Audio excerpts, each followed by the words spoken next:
नमस्कार बच्चों, इलेक्ट्रोस्टैटिक्स का लेक्चर नंबर 3 में आप सभी का स्वागत है। बच्चों, आज मैं आप सभी से प्रोसेस ऑफ चार्जिंग यानी आवेशन की विधि को डिस्कस करने जा रहा हूं। सबसे पहले मैं यही बताने जा रहा हूं। तो बच्चों, ये जो प्रोसेस ऑफ चार्जिंग है, इसकी शुरुआत मैं कर रहा हूं। ये रहा।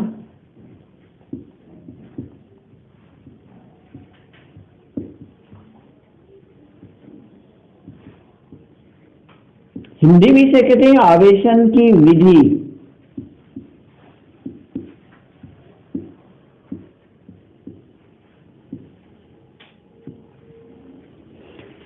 तो बच्चों, किसी भी पार्टिकल को या किसी भी सिस्टम को जो चार्ज प्राप्त होता है, नेट पॉजिटिव या नेट नेगेटिव चार्ज प्राप्त होता है, वह 3 तरीके से प्राप्त होता है।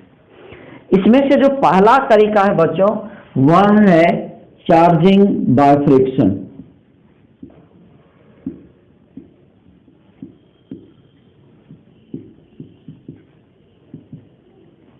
हिंदी में लोग कहते हैं घर्षण से आवेशन, घर्षण से आवेशन।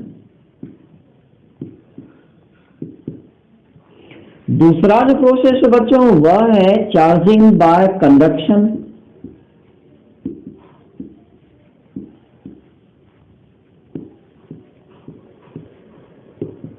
इसे हिंदी में कहते हैं चालन से आवेशन, चालन से आवेशन।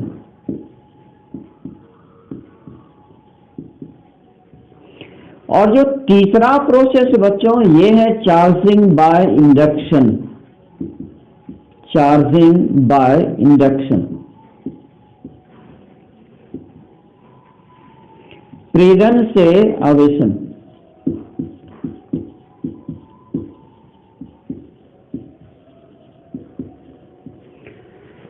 तो बच्चों, किसी भी पार्टिकल को या किसी भी सिस्टम को जो नेट पॉजिटिव या नेट नेगेटिव चार्ज प्राप्त होता है, वह इन्हीं 3 विधि से प्राप्त होता है।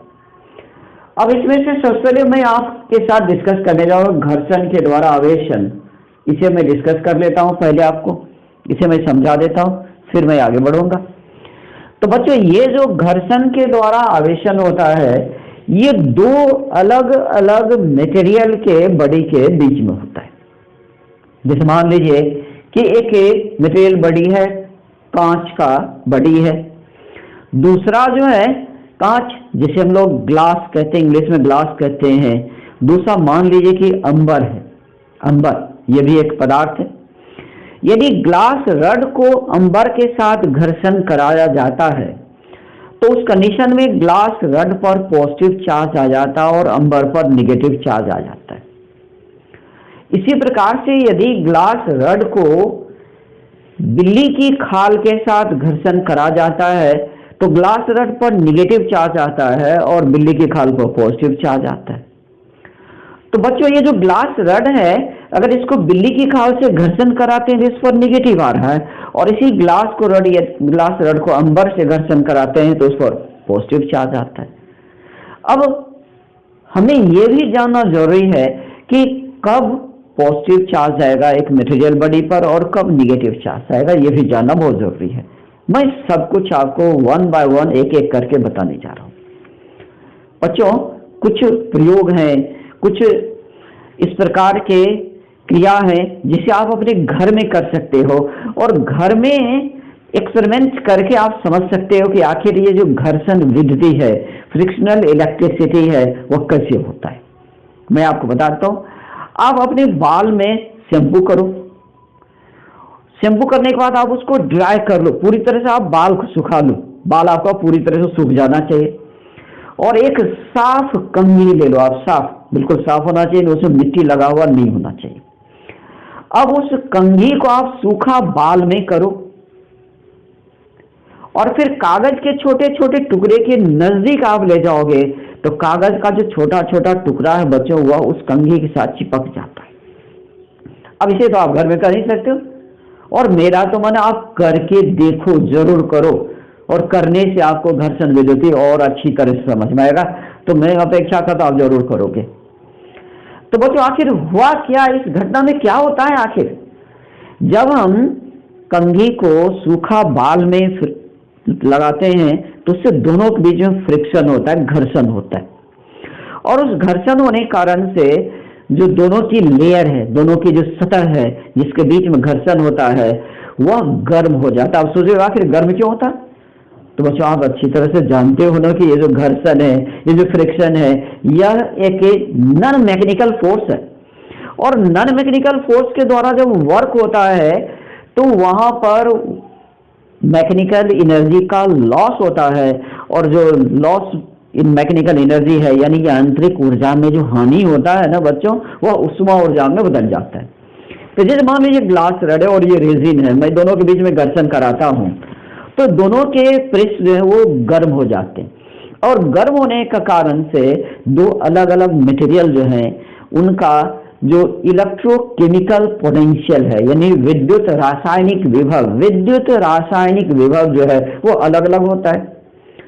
तो उच्च रासायनिक विभव वाले से निम्न रासायनिक विभव वाले में आवेश का ट्रांसफर हो जाता है, धन आवेश उस दिशा में चली जाती। इस प्रकार से एक वस्तु जिससे इलेक्ट्रॉन निर्गत होता है उस पर पॉजिटिव चार्ज आता है, और दूसरा वस्तु जिस पर कि इलेक्ट्रॉन स्थानांतरित होता है, जिस पर इलेक्ट्रॉन बढ़ जाता है, उस पर नेगेटिव चार्ज आ जाता है। अब मैं आपसे बात करता हूं कि जब दो अलग अलग पदार्थ के बीच में हम लोग फ्रिक्शन कराते हैं तो किस पदार्थ पर पॉजिटिव चार्ज आएगा और किस पदार्थ पर नेगेटिव चार्ज आएगा। तो इससे आप समझ सकते हो इस लिस्ट के द्वारा, यानी जो इलेक्ट्रोकेमिकल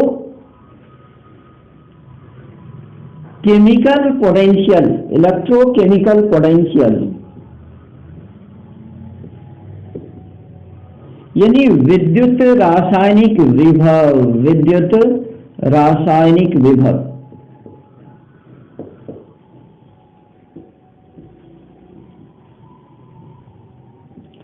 अब अलग अलग पदार्थ का जो विद्युत रासायनिक विभव है बच्चों वो अलग अलग होता है। यदि मैं कुछ मुख्य पदार्थों के यहाँ पर नाम लिखता हूं तो मैं सबसे पहले इस लिस्ट में लिखूंगा कैल्शियम, उसके बाद मैं इस लिस्ट में आपको लिखता हूं फ्लालेन,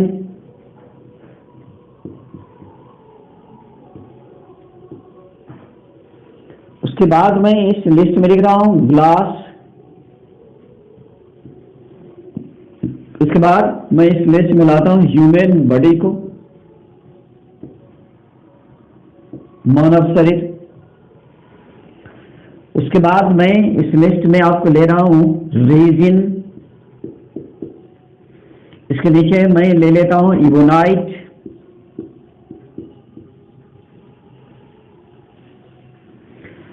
तो बच्चों ये कुछ लिस्ट में आपके सामने रखा है, और इस लिस्ट में ये जो लिस्ट है इसमें ये जो विद्युत रासायनिक विभव ये डिक्रीज कर रहा है, घट रहा है, क्रमशः घट रहा है।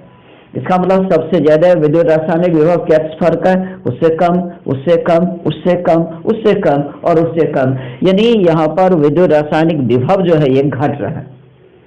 अब देखिए बच्चों यहाँ पर किस पर पॉजिटिव चार्ज आएगा और किस पर नेगेटिव चार्ज आएगा। अब आप यहां से समझ सकते हो, इसे खूब अच्छी तरह समझ सकते हो। यदि मैं इस ग्लास का फ्रिक्शन मैं करा देता हूं, ग्लास का फ्रिक्शन अगर मैं करा दूं, ग्लास एंड, या मैं यहां एंड लगा दूं, ग्लास एंड रेजिन,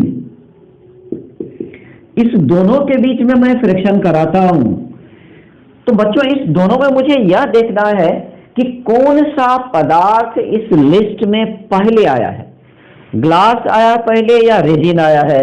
तो मैं यहां पर देख रहा हूं ग्लास पहले है और रेजिन बाद में, तो ग्लास जो है इस पर आ जाएगा पॉजिटिव चार्ज, और ये जो रेजिन है इस पर आ जाएगा निगेटिव चार्ज। तो बच्चों यदि ग्लास को रेजिन के साथ फ्रिक्शन कराएंगे तो ग्लास पर जो पॉजिटिव चार्ज आएगा और रेजिन पर निगेटिव चार्ज आएगा। लेकिन जरा आप इसे देखिए, अगर आप ग्लास का फ्रिक्शन अगर आप कैल्शियम के साथ करते हो, कैल्शियम हो सकता है आपको नहीं, लेकिन मैं यहां लिखता हूं, यानी ग्लास रड है और इसका आप कैट्स फर के साथ आप फ्रिक्शन कराते हो, बिल्ली की खाल के साथ फ्रिक्शन कराते हो। इस दोनों के बीच में अगर आप फ्रिक्शन कराते हो तो आप यह देखो कि ग्लास रड पहले आया है लिस्ट में या कैट्स फर आया है। तो आप देखिए कैट्स फर पहले है और ग्लास रड बाद में। आप गौर से देखिए कैट्स फर पहले है, ग्लास रड बाद में है। इसका मतलब कैट्स फर पर पॉजिटिव चार्ज आएगा और ये जो ग्लास रड है इस पर निगेटिव चार्ज आएगा। तो बच्चों यह कभी मत रटना कि ग्लास पर पॉजिटिव चार्ज आता है और कैट्स फर पर निगेटिव, ये सभी कभी मत रखना। जिन दो पदार्थों के बीच में फ्रिक्शन करा जाता है हमें यह देखना होता है कि उस दोनों पदार्थ में से कौन सा पदार्थ इस लिस्ट में पहले आया है। और बच्चों आपको पीडीएफ जो मिल रहा है उस पीडीएफ में ये लिस्ट आपको दिया हुआ है, इसलिए आपको चिंता बिल्कुल नहीं करना। और अब आइए बच्चों इस पर दो न्यूमेरिकल बना लें, हम सभी दो सवाल बना लें तो मेरे ख्याल से चार्जिंग और फ्रिक्शन बिल्कुल क्लियर हो जाएगा, बिल्कुल स्पष्ट हो जाएगा, कोई दिक्कत नहीं रहेगी आपको।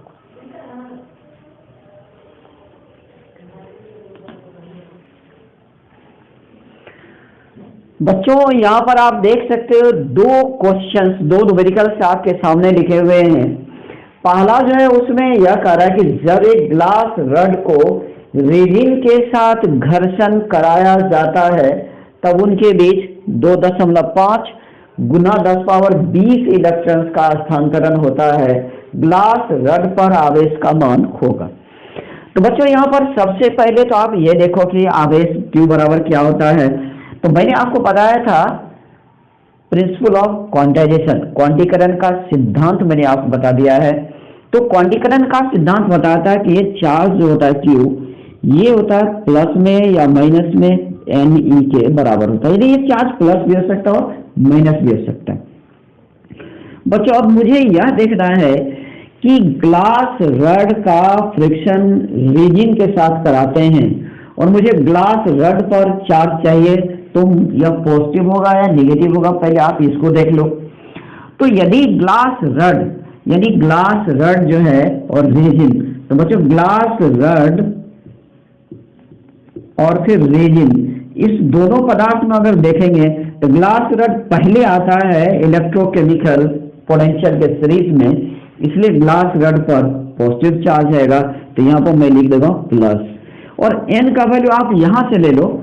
n का वैल्यू आपको दिया हुआ 2.5 इंटू 10⁻20 और इसे आप मल्टीप्लाई कर लोगे E यानी quantum of charge 1.6 into 10⁻19 coulomb से। और अगर आप मल्टीप्लाई कर लेते हो बच्चों तो ये दिखाएगा 2.5 इंटू 1.6 प्लस में रहेगा क्योंकि ग्लास पर पॉजिटिव चार्ज आएगा और 10 का पावर ये 20-19, यहाँ से 10 बच जाता है, कूलम रहेगा। तो फिर आप इसे मल्टीप्लाई करिए 4 हो जाता है और 10 मल्टीप्लाई करके 40, तो बच्चों 40 कूलम चार्ज आएगा। तो आंसर डी आपका बिल्कुल सही होगा।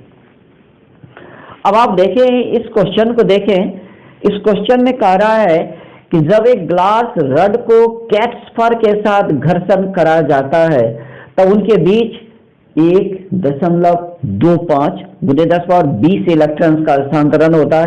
ग्लास रड पर आवेश का मान होगा।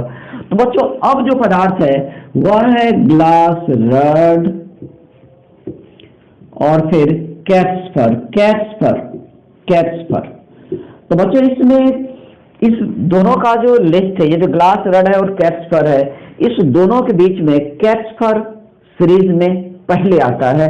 जो इलेक्ट्रोकेमिकल पोटेंशियल का सीरीज है उसमें ये पहले आता है, यदि इस पर पॉजिटिव चार्ज आएगा और ग्लास रड पर नेगेटिव चार्ज आएगा तो क्यों नहीं आप डायरेक्ट लिख सकते हो Q = -Ne, क्योंकि ग्लास रड पर आपको चार्ज निकालना है तो ग्लास पर नेगेटिव चार्ज आएगा, इसलिए -Ne आप लिख लो। और अब तो आपको सिर्फ सॉल्व करना है। ये रहा 1.25 10⁻20, n का वैल्यू माइनस साइन रहेगा और E 1.6 10⁻19 कूलम। बच्चों अगर इसे मल्टीप्लाई कर लेते हो तो ये हो जाएगा -2.0 और इंटू 10 हो जाएगा। यहाँ से देखिए 20 - 19 10 आ जाएगा, तो आपका ये आंसर आ रहा है 20 कूलम। लेकिन यहाँ पर बच्चों माइनस में आएगा, ये वैल्यू किस में आएगा? माइनस में, तो ग्लास रड पर नेगेटिव चार्ज आएगा। तो यहाँ पर ऑप्शन जो आपको दिया हुआ एक्चुअली यहाँ पर ऑप्शन में मैं आपको माइनस लगा देता हूँ, यहाँ माइनस साइन देना मैंने छोड़ दिया था, ये रहा माइनस साइन चिन्ह रहा, तो -20 कूलम्ब इसका आंसर होगा। तो बच्चों चार्जिंग बाय फ्रिक्शन यानी घर्षण से आवेशन, तो घर्षण से आवेशन में क्या क्या पॉइंट याद रखना है। पहला पॉइंट तो ये कि जो इलेक्ट्रोकेमिकल पोटेंशियल का लिस्ट आता है उस सीरीज में जो पदार्थ पहले आता है उस पर धन आवेश और बाद वाले पर ऋण आवेश आता है। एक और महत्वपूर्ण बिंदु है जो आपको याद रखना है और पीडीएफ में मैंने इसकी जिक्र कर दी है, वह यह बच्चों कि फ्रिक्शनल इलेक्ट्रिसिटी में जो चार्ज मिलता है वह अस्थाई होता है। अस्थाई यानी वह स्टेबल होता है, स्टेबल चार्ज होता है, इसलिए क्योंकि जब तक उसको किसी से कांटेक्ट नहीं करा जाएगा तो फिर वो चार्ज फ्लो नहीं करता है, इसलिए वह अस्थाई चार्ज होता है। आपको मैंने यह भी पिछले क्लास में बताया था, मैं फिर दोबारा याद दिलाता हूं कि जो फ्रिक्शनल इलेक्ट्रिसिटी बच्चों, इसकी नामकरण किसने किया था? सर थॉमस ब्राउन ने किया था। आपको यह भी याद रखे रहना।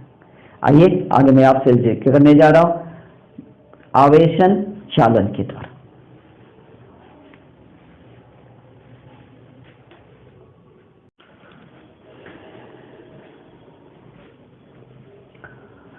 आइए बच्चों, अब हम सभी यह जानते हैं कि चार्जिंग बाय कंडक्शन क्या होता है, यानी चालन के द्वारा आवेशन क्या होता है।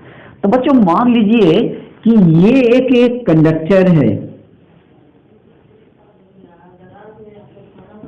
और इससे चार्ज प्राप्त है, यानी ये चार्ज कंडक्टर है, मान लेते हैं इसको चार्ज है 20 कूलम्ब है।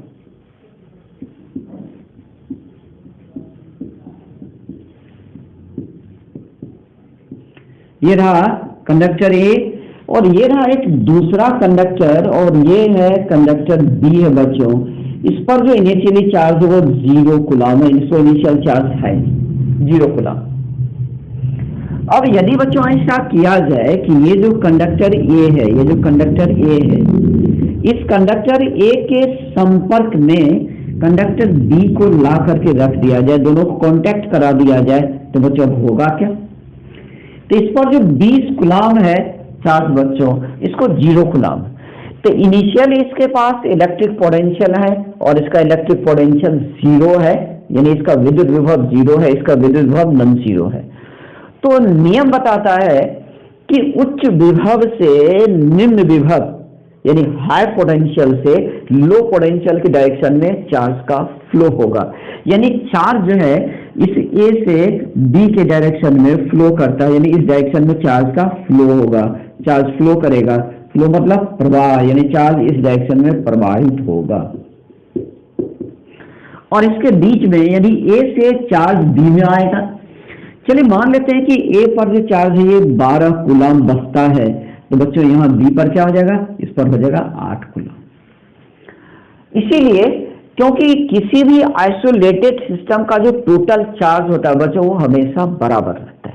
और यहाँ पर अगर इनिशियली इस सिस्टम को 20 जोड़ 0 अगर टोटल चार्ज इनिशियली 20 कूलम्ब है तो बाद में भी 20 ही कूलम्ब होगा, यानी इसको 12 कूलम्ब बचेगा, इसको 8 कूलम्ब होगा। अगर इसको 11 होता बच्चों तो इसको 9 हो जाता, अगर इसको 13 कूलम्ब होता तो इसको 7 हो जाता। तो टोटल चार्ज बराबर ही रहेगा और उच्च विभव से निम्न विभव का जो चालक है उस दिशा में चार्ज का प्रवाह होगा और यही कंडक्शन कहलाता है, यही चालन की विधि कहलाता है। अब सवाल आपके सामने ये उत्पन्न होगा कि कब तक आवेश का प्रवाह होगा। तो बच्चों चालन की विधि में जो दोनों के बीच में जो आवेश का प्रवाह होता है तब तक जब तक कि दोनों का विद्युत विभव बराबर नहीं हो जाता है। तो यहाँ पर ये पॉइंट बिल्कुल नोट करने वाली बात है कि आवेश का प्रवाह तब तक होता है, आवेश का प्रवाह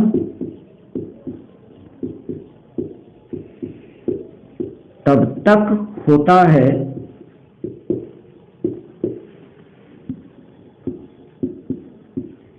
जब तक कि दोनों का विद्युत विभव यानी इलेक्ट्रिक पोटेंशियल बराबर नहीं हो जाता है, बराबर नहीं हो जाता है।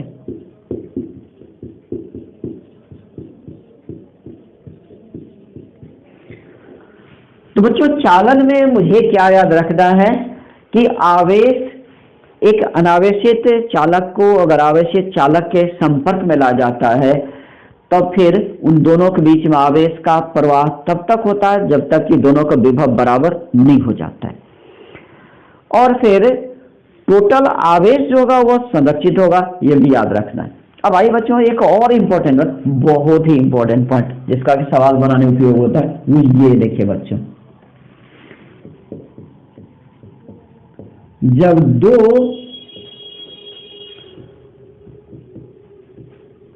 चालक वस्तु आकार आकृति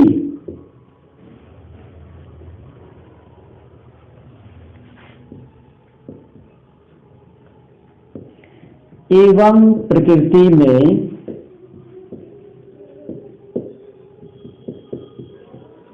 एक समान मतलब आइडेंटिकल, एक समान को अंग्रेजी में बोलते हैं आइडेंटिकल होते हैं।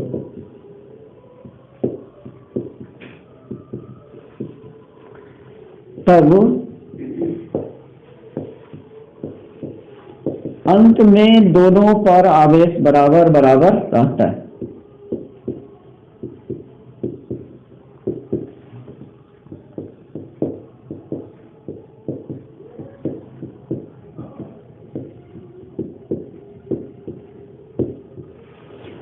तो जब दो चालक वस्तु आकार आकृति एवं प्रकृति में एक समान यानी आइडेंटिकल होते हैं तब अंत में दोनों पर आवेश बराबर बराबर होता है।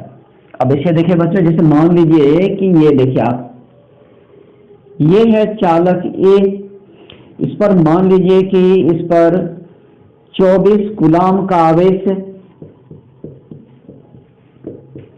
और ये रहा चालक बी,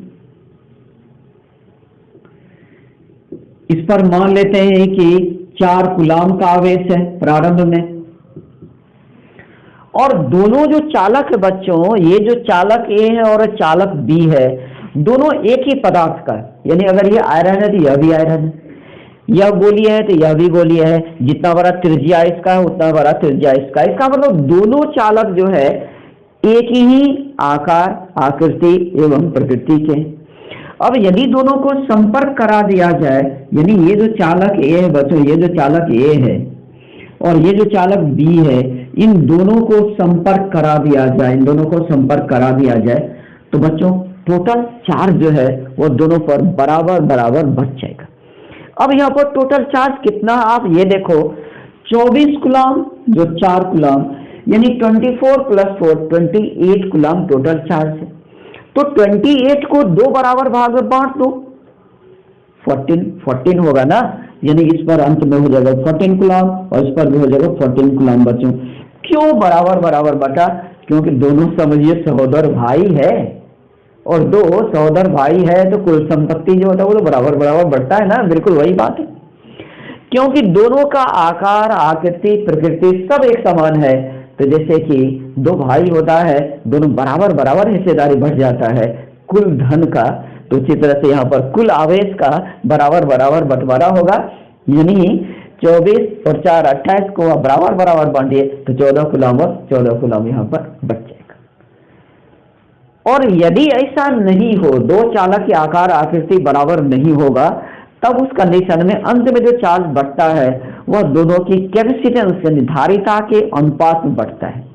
अब बच्चों धारिता तो आपने अभी पढ़ा नहीं है ना, तो फिर आगे के चैप्टर में जब आप धारिता पर होंगे, कैपेसिटेंस पर होंगे, तब आपको यह भी पता चल जाएगा कि यदि आकार आकृति बराबर नहीं है तब आवेश कैसे बढ़ेगा। तो फिलहाल आपको सिर्फ इतना याद रखे रहना है कि यदि आकार आकृति और प्रकृति एक होगा तो अंतिम में आवेश बिल्कुल बराबर बराबर बढ़ेगा। तो बच्चों ये रहा चालन के द्वारा आवेशन, और फिर अब मैं जस्ट आपके सामने आ रहा हूं, तुरंत आ रहा हूं, जो कि मैं आपको बताऊंगा प्रेरण के द्वारा आवेशन।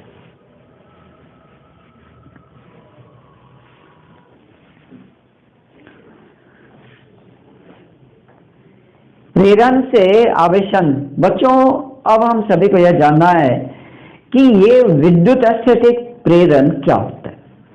ऐसा बच्चों कि जब एक अनावेशित वस्तु को एक आवेशित वस्तु के काफी नजदीक ला देते हैं। जैसे आप ये देखो, मान लीजिए कि ये एक आवेशित वस्तु है,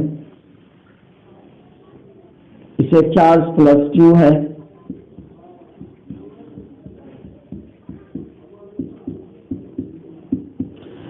यह वस्तु ए है, और ये एक दूसरा वस्तु है, ये है वस्तु बी, इसे चार्ज नहीं है, प्रारंभ में यह अनावेशित है, यानी यह चार्ज लेस है, यह है अनावेशित,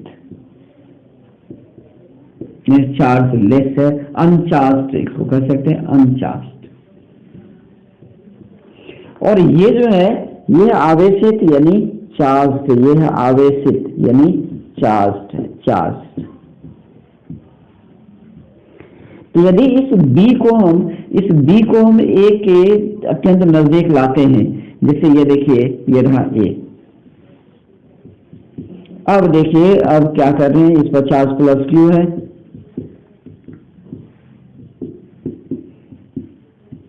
और ये जो B है इसे बच्चों इसके काफी नजदीक ला करके रख दिया जाए, ये रहा B।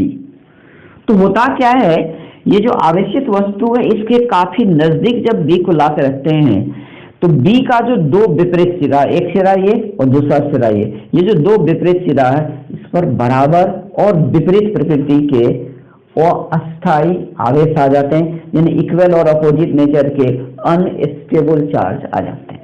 यानी इस इन पर आ गया माइनस क्यू और इस इन पर आ गया प्लस क्यू चार्ज। तो बच्चों ये जो प्रक्रिया है या जो घटना है, इसी घटना को कहा जाता है विद्युत स्थैतिक प्रेरण, इलेक्ट्रोस्टैटिक इंडक्शन, इसी को हम लोग कहते हैं। यानी विद्युत स्थैतिक या प्रेरण घटना हो। क्या हो गया घटना में, तो एक अनावेशित वस्तु को आवेशित वस्तु के काफी नजदीक लाए और इसके दो विपरीत सिरा पर बराबर विपरीत प्रकृति के आवेश आ गए और अस्थायी आवेश आ गए, यह घटना ही विद्युत स्थैतिक प्रेरण हो गया। और इस घटना में ये जो आवेश Q है, इस आवेश के कारण ही इसका प्रेरण हुआ है, इसलिए बोलते हैं इसको प्रेरक आवेश, इसको बोलते हैं बच्चों प्रेरक आवेश बोलते हैं। अंग्रेजी में इसको बोलते हैं इंड्यूसिंग चार्ज, इंड्यूसिंग चार्ज बोलते हैं। और ये जो चार्ज आप देख रहे हो, ये जो स्मॉल q है, इसको बोलते हैं प्रेरित आवेश, इसको बोलते हैं प्रेरित आवेश। तो प्रेरित आवेश का मतलब होया इंड्यूस्ड चार्ज, इंड्यूस्ड चार्ज इसको बोलते हैं इंड्यूस्ड चार्ज। अब इस दोनों के बीच में एक रिलेशन भी है, बहुत इंटरेस्टिंग रिलेशन है, आप जरा इसे देखा। ये जो प्रेरित आवेश इंड्यूस्ड चार्ज या बराबर तो माइनस ये रहा Q 1 माइनस 1/K। तो इस रिलेशन से आप इस आवेश को निकाल सकते हैं। ये रहा इंड्यूस्ड चार्ज, ये हुआ इंड्यूसिंग चार्ज, और ये K क्या है, इसको बोलते हैं परावैद्युतांक, यानी माध्यम का परावैद्युतांक, इसको हम लोग बोलते हैं माध्यम का परावैद्युतांक, परावैद्युतांक।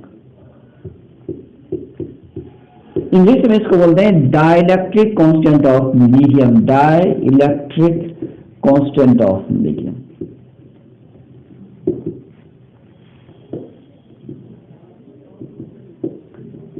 अब ये जो डाइलेक्ट्रिक कांस्टेंट बच्चों, इस डाइलेक्ट्रिक कांस्टेंट K का मान जो होता है यह 1 से या तो बड़ा होता है या बराबर होता है, यानी 1 से छोटा यह होता ही नहीं। अब आप समझ सकते हो बच्चों कि अगर इसका वैल्यू 1 से बड़ा है, 1 से बड़ा है, तो निश्चित रूप से ये जो चार्ज है स्मॉल q है, जो इंड्यूस्ड चार्ज है, वह इंड्यूसिंग चार्ज से मैग्नीट्यूड में कम हो जाएगा, उससे बड़ा तो कभी नहीं हो सकता है। तो जो इंड्यूस्ड चार्ज है, जो प्रेरित आवेश है, उसका मान प्रेरक आवेश से यानी इंड्यूसिंग चार्ज से या तो कम होता है या उसके बराबर हो सकता है, उससे अधिक कभी भी नहीं होता है। और ये जो विद्युत स्थैतिक प्रेरण है, ये जो इलेक्ट्रोस्टैटिक इंडक्शन है, इसमें ये जो प्रेरक आवेश है जिसको कि इंड्यूसिंग चार्ज कहते हैं, इसकी मान पर कोई फर्क नहीं पड़ता घटना से, यानी उस पर जितना चार्ज पहले से था उतना ही बना रहेगा, उसमें कोई कमी नहीं आती है। लेकिन बच्चों आवेश का संरक्षण यहाँ भी लागू हो रहा है। आप देख सकते हो कि इस पूरे सिस्टम का कुल चार्ज प्लस Q है, तो बाद में ही प्लस Q ही है, क्योंकि -q और +q मिलकर के 0 हो जाता है, तो सिस्टम का टोटल चार्ज जो है वो बराबर ही बना हुआ है, यानी आवेश का संरक्षण यहाँ भी लागू होता है, यानी कंजर्वेशन ऑफ चार्ज यहाँ भी लागू होता है। तो ये रहा आज का लेक्चर। कल अगले भाग में मैं फिर आपसे मुलाकात करूंगा, तब तक के लिए मैं आपसे विदा लेता हूँ। थैंक यू, धन्यवाद, बाय।